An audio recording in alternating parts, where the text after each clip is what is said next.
ఎన్నిసార్లు వచ్చినా ఇక్కడికి వచ్చిన ప్రతిసారి ఒక కొత్త ప్రశాంతత దొరుకుతుంది.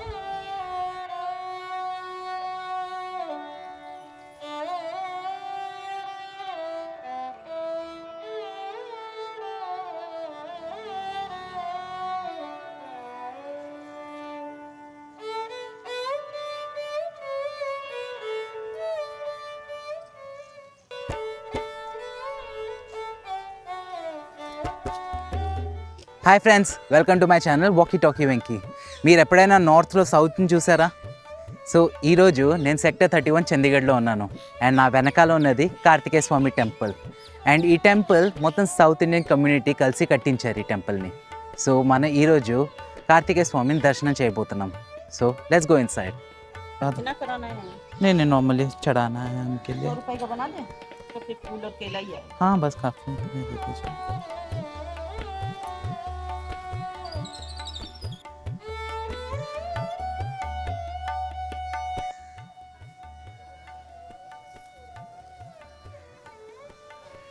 సో మొత్తానికి లోపలికి వచ్చేసాను. ఈ గుడి మన కార్తికేయ స్వామిదే కాకుండా ఇక్కడ మనకు పరమేశ్వరుడు, మధురై మీనాక్షి, అలానే విష్ణుమూర్తి అండ్ నవగ్రహాల గుడి కూడా.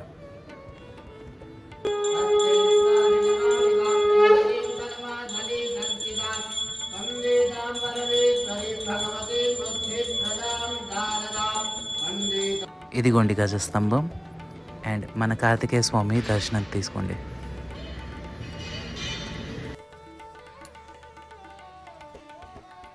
ఒక విషయం చెప్పనా, మన నార్త్లో కార్తికేయ స్వామికి సంబంధించిన గుళ్ళు ఓన్లీ మూడు ప్రదేశాల్లో ఉన్నాయి.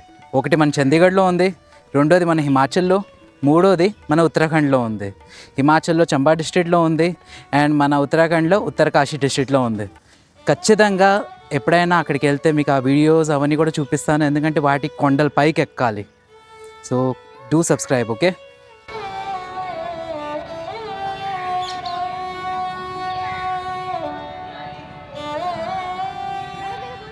దానికి మన దర్శనం అయిపోయింది, చాలా మంచిగా జరిగింది. దీని యొక్క హిస్టరీ గురించి చెప్పాలనుకుంటున్నాను.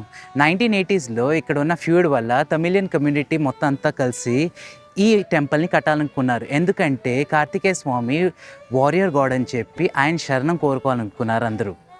దానివల్ల ఈ టెంపుల్ యొక్క నిర్మాణం జరిగింది ఇక్కడ.